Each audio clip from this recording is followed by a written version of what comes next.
The Orlando Magic sit in a really good spot this year at the draft with the 6th and 11th picks. A lot to talk about, a lot of prospects to go through. So, of course, we're going to get our main man, Richard Stayman, on to break it all down for us on today's Locked On Magic. You are Locked On Magic, your daily Orlando Magic podcast, part of the Locked On Podcast Network, your team every day.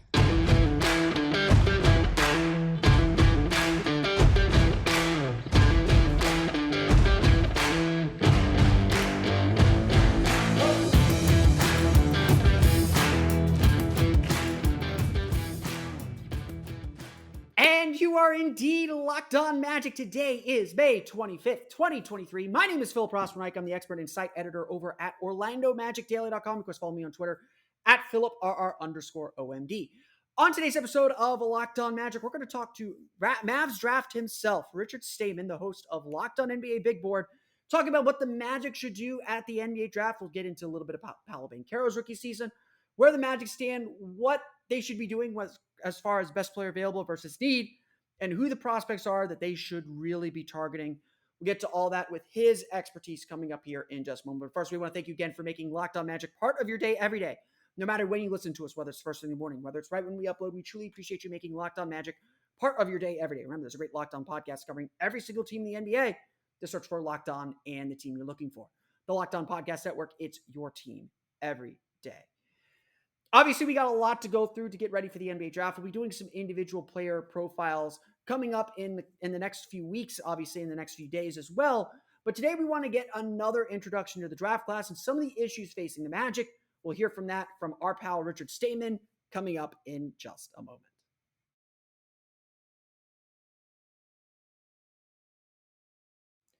And we are now joined by our good friend Richard Stayman at Mavs Draft on Twitter. One of the hosts of Locked On NBA Big Board. Richard, how you doing today? Hey, I'm doing good. It's always good to be on the hometown show from Orlando. That's why if you see Mavs/Magic in there, I'm from Orlando, technically Magic fan first. So always good to be back on here with you. Yeah, and I definitely appreciate having you on here. It's good to have someone with a national perspective that knows a little bit about what's going on with the Magic. Not that the national guys don't. I value their perspectives from the outside. But if you look at my comments, you can see that a lot of Magic fans think they get a lot of things wrong. But let's start, before we get into the draft, let's start with what the Magic were able to accomplish this season. And obviously everything starts with Paolo Banchero being Rookie of the Year. We had long conversations about him last year when the Magic had the number one pick. What did you see from Paolo Banchero's rookie year that maybe surprised you? Or did you expect him to be the guy that broke my infamous non-centers that have scored 20 points per game in a season since 2005? Well, hey, I think, first of all, I vividly remember on lottery night 2022, you joined the Locked On National one where they're like, oh my God, we got the host of Locked On Magic. He's here. And you go, we're taking Paolo. Like, that's my final answer. And you were right. Like, everything. So spot on for you. Overall with Paolo, I mean, dude, how could you not be impressed? Like, let's just look at it. He was a 20 points a game guy without a 3-point shot. And that should make every Magic fan optimistic, very rightfully so. He can do just about everything right now. For him, it's just brushing up on those consistencies away from just mostly away from scoring. But that stuff's going to come. Like, the Magic very obviously got a star with superstar upside. So spot on rookie year. Great job for you calling that. I was a take Chet guy. So congrats to you on being more right, at least in year one, than I was. But let's burn a lot of the tape that came after it, including my always terrible Locked On mock draft. And yeah, I still have my post-it note from draft night that I quickly amended. No, I mean, obviously Paolo was everything you could. I'm willing to freeze and cold takes myself. I don't care. Obviously Paolo was everything that the Magic could imagine and have really wanted and been seeking for a decade now since Dwight Howard left the team. It's amazing to me, and you always know this conceptually, but it is amazing to me how much everything changes when that star player is in place. And just how differently we're talking about the Magic today than we were a year ago. I mean, yes, a year ago, the Magic have the number one pick. That brings a lot of optimism. But now it's like, oh, this team was in the postseason hunt to the final day of the season, to the final week of the season, the final 3 games of the season. Now they can have something to build upon. Before we take a look, moving forward, then with this Magic team, obviously Paolo's a big part of this team. This is still a really, really young team. What did you see from the Magic that changed in them this year that made everything make sense and puts them in a position where, Paolo said it, and I think he reiterated it in the Slam Magazine article. Next year, they expect to be in the playoffs.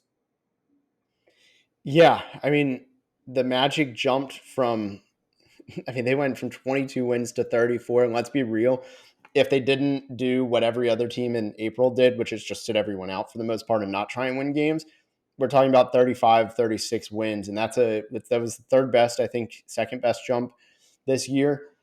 I mean, simply everyone just got better, I think. I mean, yeah, you could point to some guys like being new, like Bol, I think had some emergence, but like he didn't ultimately, I wouldn't say impact winning at a high level. That was the reason for 12 plus wins. I mean, Paolo got better, but I think guys just found their roles in a little bit more of what their niche is, right? And I think that helped a lot. I mean, Markelle Fultz, I think, really clicked, and that helped.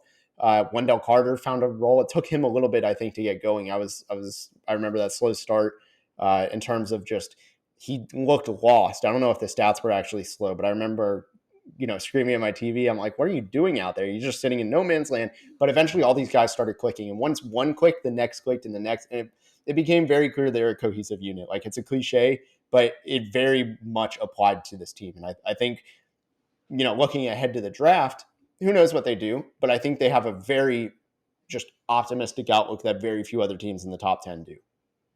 Yeah, I mean, I think that's what makes the Magic's position in this draft like so interesting. Obviously they're sitting here with 2 lottery picks, the 6th pick and the 11th pick. That immediately usually gives you some power to move around and to be really flexible with what you do. But you look at the teams ahead of them, they all, and I made this point on lottery night. You look at the teams that are ahead of them in the lottery, it was like they all need to win the lottery. Like Portland, like they're maybe a little bit different because they have Damian Lillard and they have some of those questions about Dame that's going to color what they do on draft night. But they needed a lottery win to give themselves options to maybe keep Dame and maybe add a star player. Maybe, there's a lot of talk of them kind of walking both the young player and the veteran player path for Dame. But like Detroit needed a lottery win. Charlotte needed a lottery win. San Antonio certainly did. Who am I forget? Houston needed a lottery win. The Magic, I think, sit in this draft like saying, okay, we've got, at least for now, 4 starters kind of locked in place. Gary Harris is our veteran.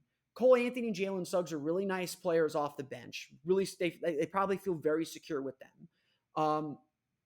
Jonathan Isaac is Jonathan Isaac. You don't know how much you can count on him, but when he does play, he makes a very clear impact. And there's a bunch of young players that, maybe they haven't quite given up on yet. Bol certainly there. Chuba Okeke certainly there. Caleb Houston, their 2nd round pick from last year, certainly in that group. They found Goga Batadze off the scrap heap, and he had a really nice finish. Mo Wagner did some nice things. They have a lot of players, or they have a team, again, that went 29 and 28 to finish last season. You noted made the 12-game improvement. This is a team that is, just needs to add pieces to the puzzle. They don't need kind of the big piece to make everything click and make everything fit. Not that they would have turned down Victor Wembanyama if they would have gotten to it. We'll talk about some other options here in a minute. But as the Magic approach this draft, then, how different or how available is this draft to a team that maybe doesn't need to find its star or doesn't need to add a star player? This is a team that maybe doesn't need a high ceiling guy and just gets a guy that helps the team. How does that change, or how does this draft fit a team that might be looking for something along those lines? Yeah, I think there's a lot of these glue guys are starting to approach. I think you look at Taylor Hendricks and Jarace Walker just by name. I don't know what their range exactly is. If I had to guess, 5 through 8. By 8, both are gone. And so there's some area there. Funny enough, hey, that's where the Magic pick. Also around 10 through 14, there's a lot of those guys too. And hey, that's where the Magic pick too. So there's a lot of opportunity for one of two things. The Magic can get a good value out of a trade at both of those spots, or I mean, they could package both of those and see that, there may be some upside in those for teams and move up, or they could just take some of those players. And it's a win-win-win, right? None of those scenarios seem bad unless you just make the wrong pick. So I think there's a lot of optimism in that regard. Yeah, and I mean, obviously the draft is, it's not a crapshoot completely. Like they're all making educated guesses, but you don't know which guy's going to emerge as a star. I think that like we'll get into the sixth pick here and maybe some of the strategy around the sixth pick here in a minute. But you take maybe a guy with a lower ceiling like Grady Dick who fits what this team needs better than probably anyone out there. Since shooting is such a big need for this team, there's certainly the chance that you could pass on a guy with star potential like an Asar Thompson, like a Cam Whitmore. Maybe we'll get to some of these guys in our next segment here in a minute. But they may not necessarily fit what this team needs for what they're trying to accomplish next year. And every draft, obviously, you're balancing best player available versus team fit. Team fit maybe informs who's the best available to some extent, but I always tell people like, look, the draft, just take the best player. Like you could figure it out later, especially when you're drafting this high at 6. I guess this is the best place to come to you for that philosophy. For a team like the Magic, should they be focused more on who fits this young core best? Or should they be still thinking, hey, talent is talent, get me talent? A little bit of both. I mean, I don't think they should be like at 6, and that goes without saying, but I mean, I do think there are limits to both. They should not be taking somebody like, to me, there's nobody that's so talented. How do I word it? There's nobody that I'm saying no to, right? Like even if Amen Thompson falls, he's probably one of the weirdest fits, I would say, early on, or Asar. I mean, I think there's a lot of reservations about Asar. I personally don't see the star upside. I think he's more likely to be a great role player.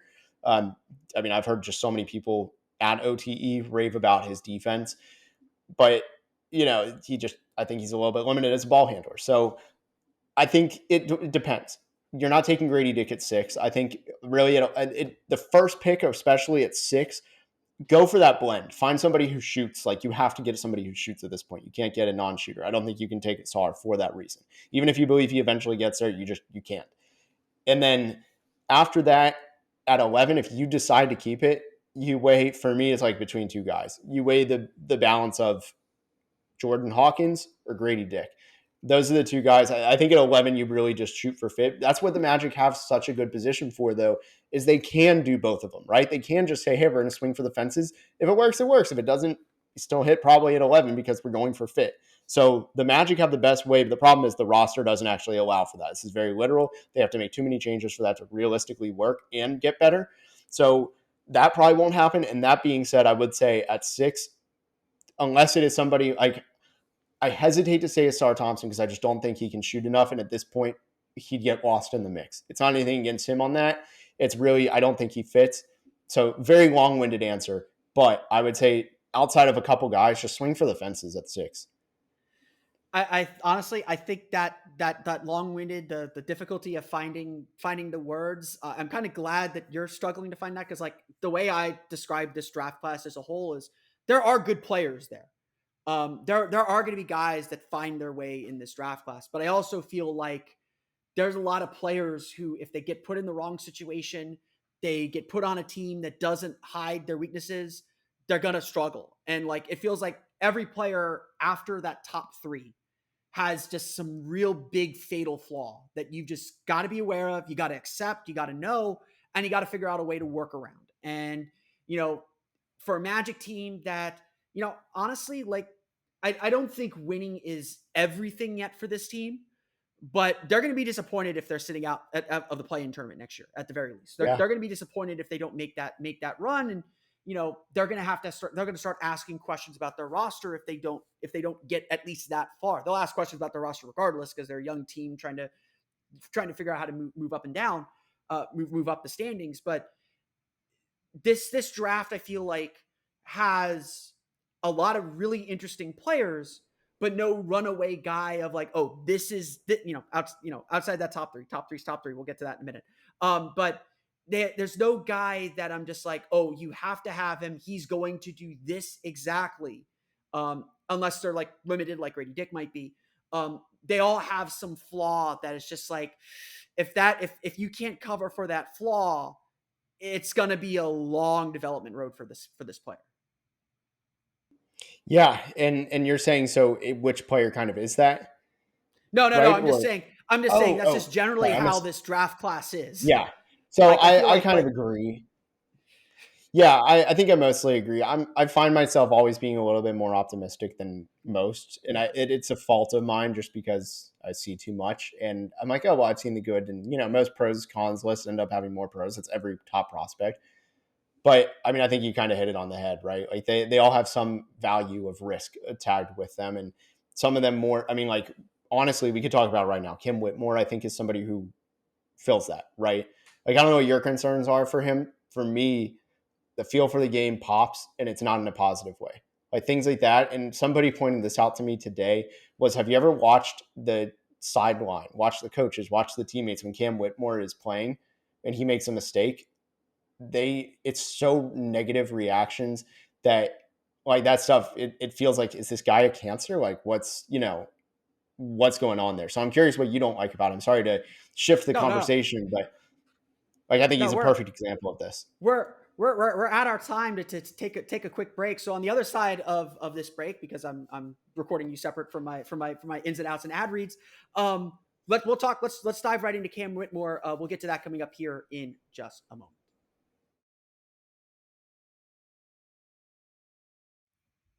We'll jump back to our conversation with Richard here in just a moment, but first, a quick word from our pals at eBay Motors.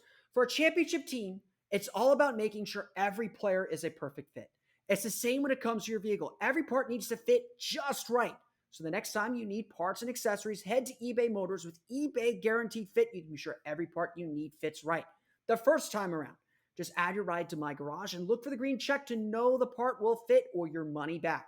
Because just like in sports, confidence is the name of the game when you shop on eBay Motors. And with more than 122 million parts to choose from, you'll be back in the game in no time. After all, it's easy to bring home a win when the right parts are guaranteed. Get the right parts, the right fit, and the right prices on ebaymotors.com. Let's ride. eBay Guaranteed Fit only available to U.S. customers. Eligible items only. Exclusions apply.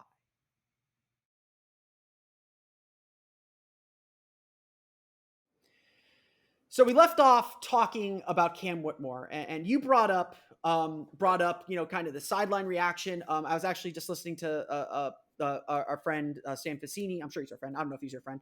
From the Game Theory podcast and The Athletic, and he noted that Cam Whitmore had like a historically low assist rate for a high usage player like him.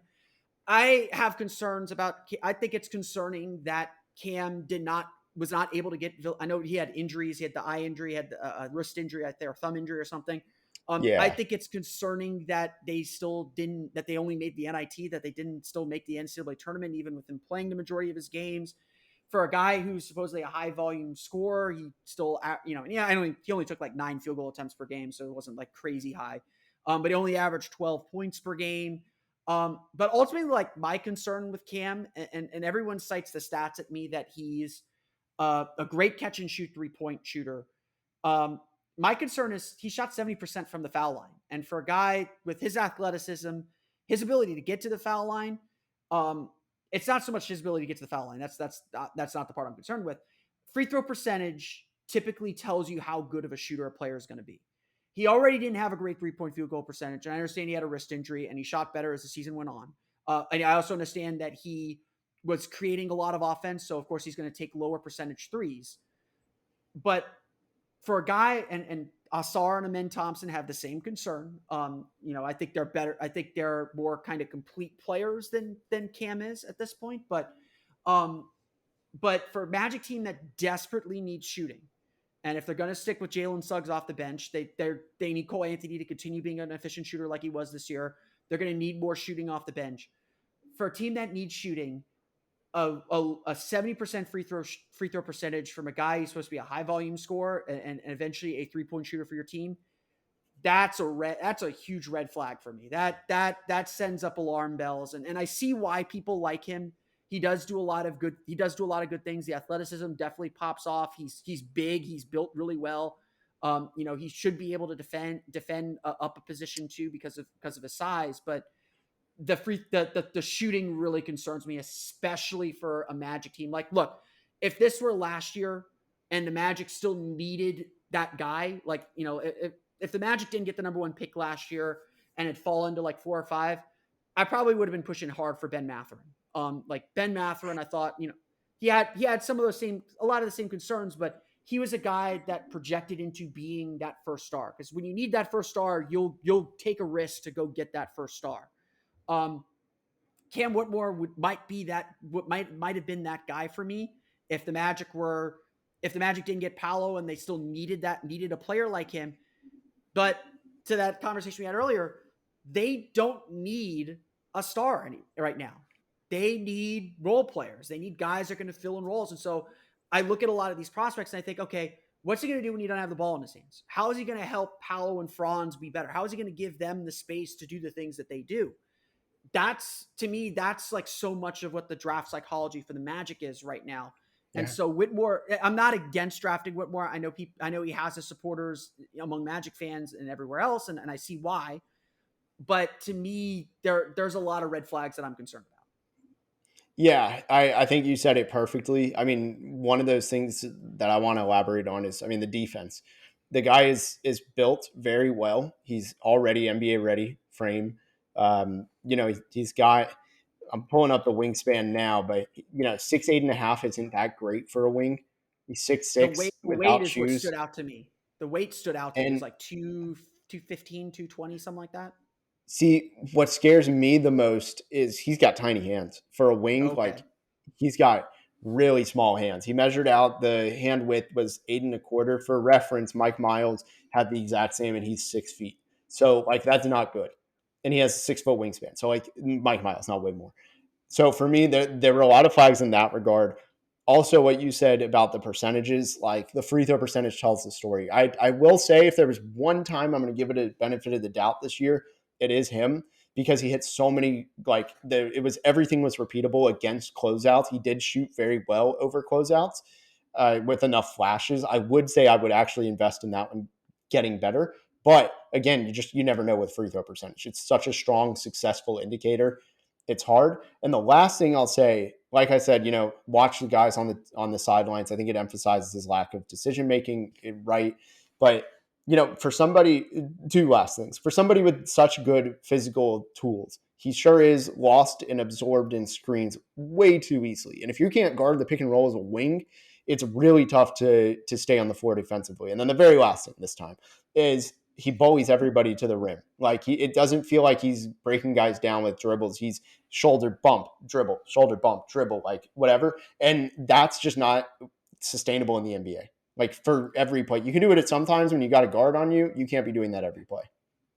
Yeah, and to that point about defense and screening, like, I've been thinking about this a lot, especially as I've been watching the playoffs. If the Magic are truly thinking we're playoffs or bust, and they got to be thinking about every single player on the roster to some extent. And I know I've raised some of these questions, and I think a lot of the questions with some of the players on the current roster are more about 2-3 years down the road or a year or two down the road.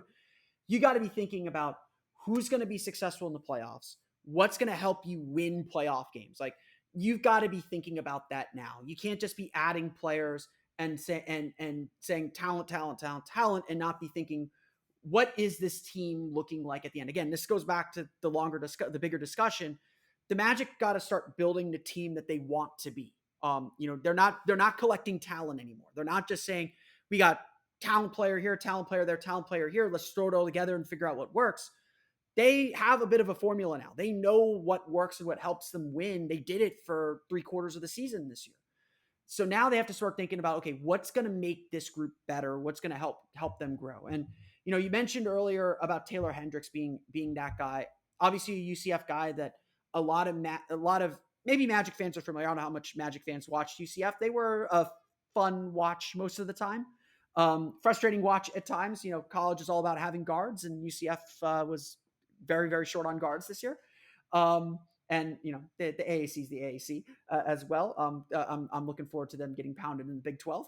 But But what stands out about Hendricks? At the beginning of the draft process, at the beginning of the year, I don't think he was on many draft radars. His stats don't jump out at you, but you watch him play and you see, okay, there's the hints of what he can be in the NBA. What stands out about Hendricks, and why do you think a lot of mocks have him going to the Magic? I'm gonna write my my latest mock here in a couple days, and I'm pretty sure I'm gonna end up picking Hendricks at 6. Why does he fit the Magic so well? Yeah, I sign off on that. I think it's simply because he's young. I got to double check this now. I get the guy's ages wrong so quickly, but I'm pretty sure he turns 19. I'm sorry, 20 at pretty much the like end of the year. So he's still pretty young. He's like normally aged. I guess he's not 20, right? There are some players. I mean, he's younger than Amin and Asar Thompson. Yeah, those So guys for are me though, it's yeah, I mean, and just something on them real quick. I mean, Mike Miles, a junior at TCU, is 4 months older than the Thompson twins. So just to keep that in mind, not to trash them or anything, but that's not what I'm going for. But just age as a is heads just a up, number, my friend. it is. Experience matters more. But so regardless, moving back to Taylor Hendricks, what I really like about him, to finally answer the question, is the way I've always described him to people is imagine if you put Robert Covington at his senior year at Tennessee State. I don't know how much you remember of him, but I'll give the brief summary. So he was basically doing everything for them because when you're in a mid-major and you're a forward who's an NBA prospect, you probably are the point guard. You're probably the center. You're probably the primary shooter. And he had to do all of that. He had to balance being the, just best defender on the team at every level. He had to balance connecting the offense. He had to balance being a scorer himself, whether it was spot up shooting, cutting, whatever it was. And he also had to pass, again, like to connect the offense. And Taylor Hendricks just does all of that. So the reason I say all that is imagine if you got that Robert Covington. He did that as a senior. It really took him a bit to figure it out.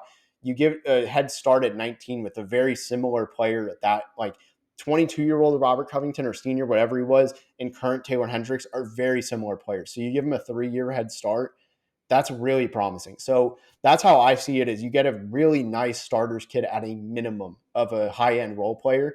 And you know what? If he always stays at what he is now, he's still going to be one of the better role players in the league. If he develops it how he should, he could be one of the very best. So I think he's that guy to me. I have him 5th on my board. I think he's got the highest floor away from the top 4. That's why he's number 5. I'd love him in Orlando for that. He's the one guy I think balances the fit and talent. Yeah, and honestly, I think again, thinking of the playoffs, like he's someone that can switch. He's someone he can guard the perimeter a little bit. He's got pretty good feet from what I remember seeing. I watched plenty of UCF games this year. He's a good rim protector too, and I think that's I know I've been kind of banging this drum a little bit, and it's not that I don't like Wendell Carter. Wendell Carter's not a natural rim protector. He's not an above the rim guy. Taylor Hendricks isn't like jumping out of the gym athleticism, but he can block shots. He can cover behind Wendell Carter a little bit more, which I think was something that was missing. At the very least, Mo Wagner was the worst defender of any center in the league that played regular minutes at defensive field goal percentage at the rim, according to Second Spectrum. What Mo Wagner's whole defense was, I'm taking a charge or you're shooting over me. That's Mo Wagner. And look, I love Mo. He had a great season this year, but the Magic really could use some rim protection. You could move Paolo Banchero to the 5, I think, on some lineups if you have Taylor Hendricks there as a rim protector to guard some of the bigger guys. You can be a little bit more creative. That versatility really matters, and gives you some different lineup options and allows you to play your 5 best players. At the end of the day, that's what we're going for. I think one of the things that was good about the experiment without the point guards, the invention that came without the point guards was we kind of discovered like, okay, Franz Wagner loses some of his defensive mojo if he's playing the 2, but maybe that inspires him to go this summer and work on his foot speed a little bit so you can guard 2s. And you're switching so much anyway, you got to be able to guard everyone on the perimeter if you're a perimeter player. But Hendricks, to me, the 3-point shot is there to be developed. I don't think it'll be out of the box ready. It'll be inconsistent as a rookie, but I think he has those tools. And while I think I don't think you necessarily want to give him the ball and let him work. You can dump it off to him at the dunker spot. He'll know what to do when he gets the ball on dump offs. You give him a straight line to the basket. He's going to know what to do. He can get out in transition. He's going to make plays that spark fast breaks. That sounds like the perfect Magic, like backup center, backup power forward, which they do really, really need. And this is not something that got popularized, but the American Athletic Conference, the rookie, or I'm sorry, I keep saying rookie of the year every podcast I They talk call it about rookie of this. the year. Okay, you know what? I'm justified. It's They like call the it rookie of the freshman of year. the year, but we'll Yeah, call it yeah. rookie of the year like they do. It was between him and Taylor. It was Taylor Hendricks and Jarace Walker.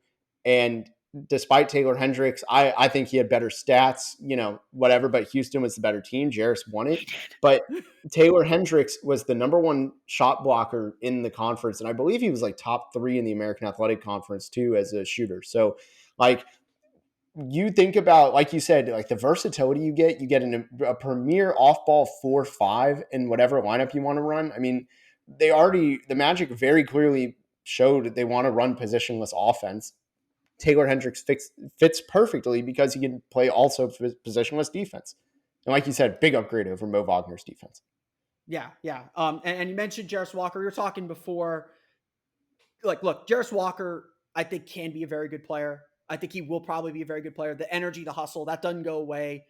He's got the length to defend really well. I think he's really, really smart, sets really good screens. He's just not the player for the Magic. Like, it's not that the Magic should throw him off their board. They need guys who can shoot. And Jarace Walker to me is like a Bo Outlaw, Ben Wallace type. Correct me if I'm wrong there. Like, he's energy guy. A lot of people are comparing him more to Draymond Green. That's maybe a less Magic centric, more modern. And I don't think he's as smart of a decision maker and defender as Draymond is. That's an impossibly high standard. But that's kind of the mold that he fits into. And look, some teams need a guy like that. I don't think the Magic do. I just think the lack of the team needs shooting is like the thing for this Magic team. It's so interesting because I think the Magic are the one team that just doesn't make a ton of sense in the top 10 for Jarace Walker. You could probably make the argument for if you had to rank like his best fits in the top 10, the Magic are number 10. And it's like a pretty safe call. Like, I think there's a clear gap. And it is because they need shooting so bad. And it's unfortunate because I think in a nutshell, like if you got rid of one of the front court players, ideally like not one of their core guys, you probably take him. But the problem is, like, unless you can really bank on him being better now or next, like, give him 1 year of a trial to be it, and then hopefully in year 2 he's there, you gotta bank on that, and that's a huge risk, though. Like, he's not the risk; it's just the situation is the risk. And I also just have reservations about guys who shoot under 68, 67% from the free throw line. Like we talked about, that's just such a strong indicator. And he was at 66%. 66, like if you go on I don't know how to say it's like Bart Torvik, I think is how it's called. They do the advanced stats and things like that. They do great queries and things like that to be able to find just commonalities. And the thing I've seen is very few players under 67% shoot well in the NBA. Like that's where the cutoff is. I mean, Lonzo Ball is one of the very close ones. He shot 67.3. But again, if you're under 67, it's like one, I think it was Avery Bradley was the only one I could find off the top of my head. Yeah, I mean, again, it's little things like that matter. Again, like I'm a big believer of this. I talked a little bit about this with Aaron Gordon on yesterday's pod. Where you end up, the infrastructure you're given, how you fit with that team that drafts you, that does go a long way in your development. The stars are the stars. They're going to be stars no matter where they're drafted, no matter their situation. They're going to find a way for that talent to come out. But so many of these role players, you get stuck in the wrong position. It not only hurts the team, it hurts the individual player's development, and they don't become what they can become. Guys get missed because they're just in bad situations where they're buried on the bench, or they can't get on the court, or the team doesn't like accentuate their skills. And like, look, I think Jarace Walker is going to be successful. Like how hard he plays, he's going to find some place where he fits. But and even if the Magic draft him, he would find a way to help this team in some way. But he's not the optimal thing to use this pick on, in my opinion. Like, there's just so many other questions. He's not like if you draft Jarace Walker, Jalen Suggs isn't going to be better because of him. Like Markelle Fultz probably isn't going to be much better because of him, because he's going to be a non-shooter. He's going to be a non-shooter. And again, if you have a bunch of shooters, you can afford to have a non-shooter on the floor. Like, he'd be perfect at, not that he'd be perfect for Golden State, but like he'd be kind of perfect in that ecosystem where they have a bunch of guys that can shoot and he can help them get open. that's not who the Magic are, and that's not what the Magic are right now. Before we move on to talking a little bit about the 11th pick, and I think we kind of previewed where we're going to go with that. What are the trade up options for Orlando, do you think? We had the long podcast with Mike Richmond where we talked about potentially trading up with Portland. He asked me a little bit about Brandon Miller, and I just said, with Franz and Paolo already in place, like Brandon Miller's a very nice player and I like him. But I don't know if I like him more than Franz. And if I don't like him more than Franz, I don't know if that's a guy that I'm going to pursue. The Thompson twins, you mentioned a little bit, it's hard to know what to make of them. I know a lot of people are curious about them because talent and athleticism are talent and athleticism, but no one knows what to make of Overtime Elite and their 2 years there. Is this a draft for, Victor's obviously not on the board. San Antonio has already got the jerseys printed. Is this a draft for the Magic should be looking to trade up? And if they do trade up, who is a guy, again, besides Victor, who they maybe could target or would target if they're willing, if they wanted to push some chips in and really make a splash this draft? Yeah, I think if it were me, I'd stay put. If anything, I would try and you could get to 5, 6 and 11 would do it. I think almost an overpay in a way because of the situation. Like I'd rather just have the leftover of whoever 5 takes. Because I don't even know if it's going to be Detroit. But for me, I think it's just unless you're all in on Amen Thompson, I think he could be there at 5. I think there is just a very weird world where he is. He shouldn't be, but where he does end up at 5. If the Magic like him, I mean, let's not deny it. He has long arms. He's a point guard. He could be that big point guard. He could be that point guard that the Magic have needed. They've had some of those point guards, I should say. They haven't had the point guard. So Amen could be that. That's probably the only player that they're going to trade up for. It's Portland or nobody. And honestly, I don't see the value. You could get Brandon Miller, you could get Scoot, whatever it is, and Scoot would be the other one too with the point guard. If Scoot's there, yeah, I would actually push in some chips. They can move. I mean, just off the top of my head, I don't know if this is going to be enough, but you use this as a starting kit, right? Of 6'11" and the Denver pick from Aaron Gordon deal, that 2025 pick. I'm thrown off tonight, but I think you use those maybe. Passes. Yeah, you use those. Oh my god. Sorry. I had to. The lob was there. Wow, that took me a second. But I think Portland's going to be tough because you're paying a lot. You have to be really confident that whoever you're getting of Brandon Miller or Scoot Henderson, that they are the player that you think is going to get you over the hump, not just like this year, but in 5 years and 3 years and 7 years. You really have to be confident in that, which is you probably should be. I mean, and will be because this top 3 is absolutely loaded. But ultimately, if it were me, I'm going the other direction. I mean, I'd move one of 6 or 11. I'd stay at the other, and move backwards. Yeah, I mean, I think that's honestly the feeling that I'm getting to is that maybe the best move isn't to move up in this draft, but to if an Amen or a Sar Thompson do fall, they're very talented players. I'm not wholly against the Magic taking them, but their guys are going to take some time to develop. There are probably teams below Orlando that really could use a player like Amen and a Sar Thompson with that potential, with that high upside, and Orlando can maybe move back 2-3 spots. Still get their guy, whether it's Taylor Hendricks, whether they want Grady Dick and they say Grady Dick isn't a 6 pick, we can get him at 8 or 9, and still come out well, or go get someone else. I'm blanking on who else would be on my board at that point. Whether if they like Anthony Black, I guess. Same issues with him as with a lot of other players in this draft that the Magic might pass on. I think that's definitely an option. Let's move on to the 11th pick. We'll get to that coming up after this short break to get our ad read in. So we previewed it a little bit earlier, that you think that the 11th pick, it sounds like you think the 11th pick is the pick that the Magic should absolutely hold on to as the place to get their shooter. I'm on record of this. I will say this over and over and over again until June 22nd, June 23rd, whenever draft day is. My goal for draft night for this Orlando Magic team, whether it's by trade, whether it's by draft pick, the Magic need to come out of this day with a shooter. They need to have a shooter in place on out of draft night. Again, they could make a trade for one, they could draft one, and the two that really come to mind are Grady Dick and Jordan Hawkins. I've been working under the assumption that Grady Dick won't be there at 11.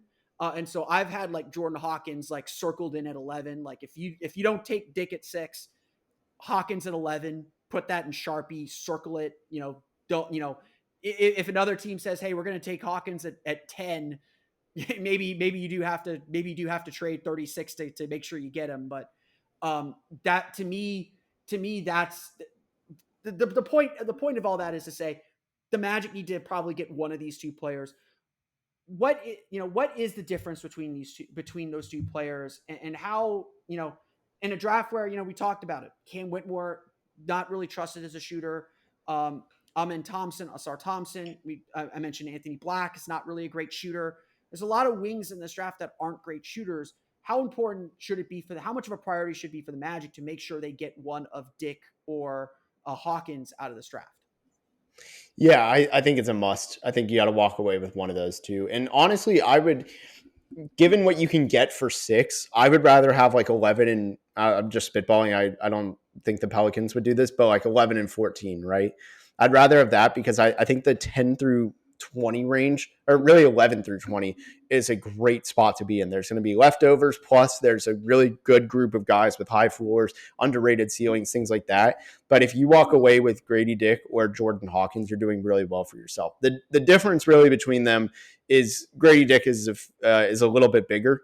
Neither of them have great wingspans or anything like that, but just kind of going into their games a little bit more, Grady Dick is smarter on the court, and it's not even a knock on Jordan Hawkins. I think that's really high praise because Jordan Hawkins is intelligent, but like Grady Dick knows where to be on both ends of the floor. Even though he's a bad defender on ball, he really can find the spots to hide his weaknesses on ball by being a good off-ball defender. He rotates really well, which I think over the years we started to see, especially at Golden State, that era, not just them, but playing against them, knowing you had to rotate. And that stuff matters. So he's going to rotate well.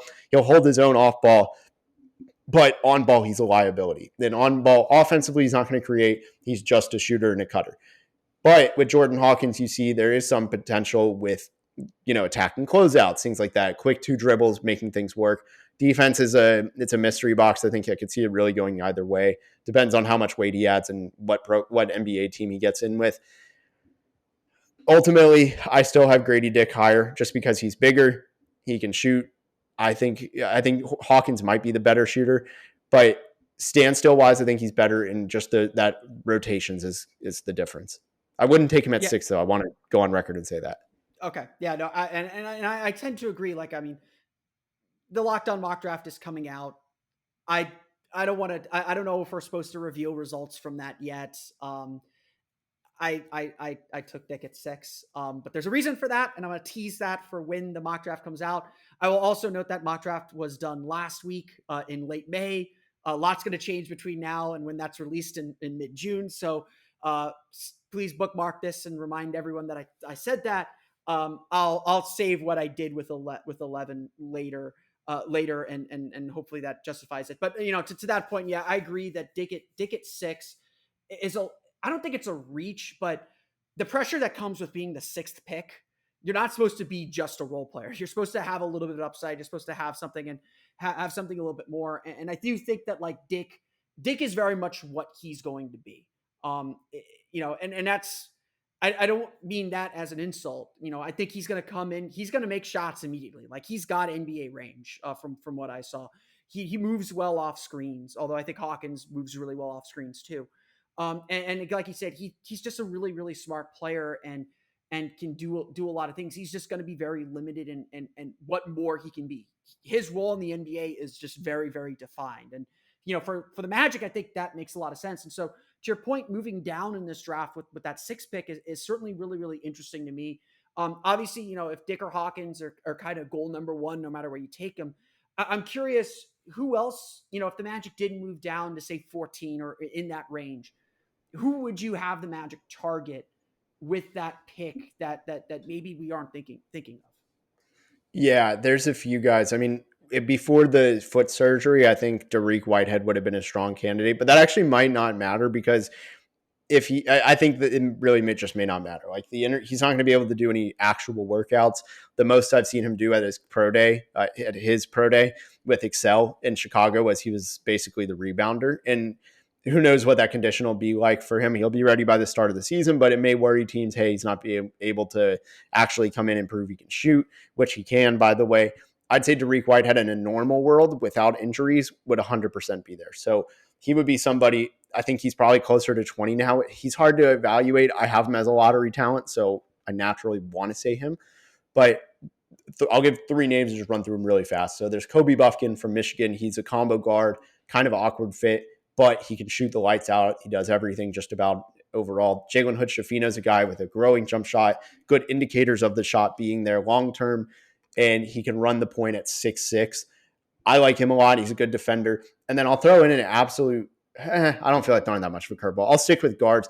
Bryce Sensabaugh, I think, could be somebody who, I mean, he's another shooter that, I mean, he's got concerns about, feel for the game too, but he can shoot just like no other. He can create his own shot. He's got to work on a lot of decision making on both ends.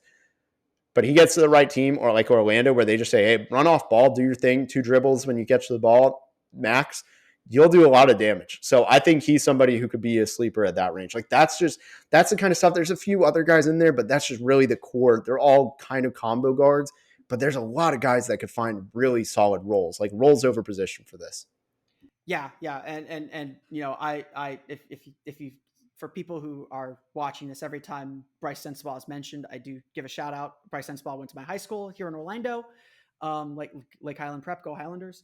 But you watch his tape and he fits a lot of what the Magic need, like especially coming off the bench. If you put him in a role where he's not expected to start, you limit his minutes a little bit. He can give you a little bit of that kind of spark off the bench. Like every team needs a guy that can, randomly go for 20 off the bench. Like that's not a bad thing to have. And I think Sensabaugh can be that guy. He's just such a great scorer. You have a lot of questions about his defense and just his understanding of when to be that guy and when to pull back. But again, right situation, right team. This is a defensive-minded team. They've got some really versatile defenders. They can maybe try and hide him a little bit defensively. They can cover for him a little bit defensively. I think the Magic feel really proud that they finished, I think, 6th in defensive rating after December 7th. Like they feel like they have the bones of a very good defense. And so, to build some offense, maybe they can give back a little bit of that defense. I don't know how much they can give back on that, but obviously this team needs shooters. So if a guy can shoot the ball, if a guy can put the ball in the basket, that's a major priority. Just to close things out, do you have anything else to add? No. Go on. Okay. Just to close things out, the Magic do have the 36th pick in the draft as well. I've not done my deep dive on the second round quite yet. Two first round picks is enough for me. But I wanted, knowing that you follow the Magic, I previewed this question for you off camera. I have to ask, who is the most Magic prospect in this draft that we haven't talked about yet? Who's the guy that just screams Jeff Weltman and John Hammond are drafting this guy and they don't care who he is? The first way to start this is go to the draft site on NBA.com and sort by wingspan and then look. But there are really 2 guys, one in 11 and one in 36 that I think are candidates. And it is kind of low-hanging fruit by saying both of them are long arms and have struggling shots. At 11, Leonard Miller at the G League Ignite. He's right there. And then I think at 36, I like Jordan Walsh a lot. I think he was the answer at first, but then I started thinking about it. I mean, I've heard things about City Sissoko sliding to the second round. I mean, I put it in my mock because I heard legitimate rumblings about that. Granted, he's only 6'6" with a 6'10" wingspan. He's somebody who played the whole G League season at 18 years old. Jumper was there except for the last 9 games. Before the last 9 games, he was shooting like 36, 37%, I believe, maybe 35, but it was in that mix, 35, 37. The last 9 games, he went 3 of 26 from 3. So he tanked his 3-point percentage in the last 9 games. And mind you, the reason I say that is Scoot stopped playing. I mean, a lot of guys were just checked out. It was the end of the season. They had nothing to play for. Their stock was kind of established. And City just kept trying threes. And you can't fault the guy for trying them. He could have done that too. He could have protected his stats, and he didn't. And I think he's somebody who could also be in that mix. 36 seems a little bit of a reach, but he's somebody else. Yeah, for sure. And obviously, the Magic have a long history of not using their second round picks of late. And you look at this roster, it's getting a little bit crowded, and I think that's a big concern with 2 lottery picks potentially coming in. That the Magic, Jeff Weltman likes to say, you got to give young players a pathway to play. If you're going to draft a player, you got to give them a path to play. And I do think that is a big question mark for the Magic coming into this offseason, because I think they're not only going to look to address needs and add talent through the draft. I think they are going to be players in free agency this summer with around $23-24 million in cap room. They could be, the free agency is going to play a role in who they ultimately draft. While I think going for Grady Dick and Jordan Hawkins is absolutely the right call, they could pass on one of those guys saying like, hey, we think we're going to get Austin Reeves, or we think we're going to get Gary Trent Jr., or we think we're going to get a player in free agency that's going to help us and fill that need that we don't need a rookie to fill anymore. So a lot to go into. The Magic do have to be very, very well versed in this draft and have a very good understanding of what they want to get out of it, how it relates to their free agency, how it relates to their current team, the team they want to be. It's an exciting time for the Magic because all these possibilities exist and because they're in such a great position entering this draft. Richard, I want to thank you for coming on again and helping us to help teach us a little bit about this draft class and let us know who to look out for, what some of the issues and some of the positives with some of these players are. You're obviously doing a lot of great work on Locked On NBA Big Board, but for those who don't know where to find you, where can people interact and hear and read your stuff? Yeah, the hub is really at Mavs Draft on Twitter. I'm starting to move out to Instagram too. NBA Draft Film is my handle there. I've been posting a ton, EYBL, college, international, trying to get more in NBA too. But those are pretty much the big 2. I post everything I do on Twitter. So the only difference really is Instagram. There's no character limits for the most part. So I go deeper on there, but I cover more on Twitter. So both of those, and you're covered everywhere. Yeah, definitely give him a listen. And obviously, as we get closer and closer to the draft, the Locked On NBA Network is your place to go to get everything you need to know about the NBA draft. Locked On NBA Big Board, Locked On NBA. Obviously, the NBA Finals get ready to start too. Boston will have something to say about that soon, tomorrow, perhaps not. We'll find out. They're not a good home team in the playoffs. But I want to thank you all again for listening to today's episode of Locked On Magic. Of course, find me on Twitter at @PhilipRR_OMD. Subscribe to the podcast on Apple Podcasts, Stitcher, TuneIn, Himalaya, Google Play, Spotify, Odyssey, and all the filmmakers on podcasts to your podcast-enabled listening device. For the latest on the Orlando Magic, be sure to check out OrlandoMagicDaily.com. You can follow us there on Twitter at @OMagicDaily. I want to thank everyone again for listening to today's episode of Locked On Magic. For my everyday listeners, we'll have a fresh podcast for you tomorrow. We'll talk a little bit about what Paolo Banchero said in a Slam magazine cover article. Some good things coming from the Rookie of the Year. But until then, for Orlando Magic Daily and Locked On Magic, this has been Philip Rossman-Reich. We'll see you all again next time for another episode of Locked On Magic.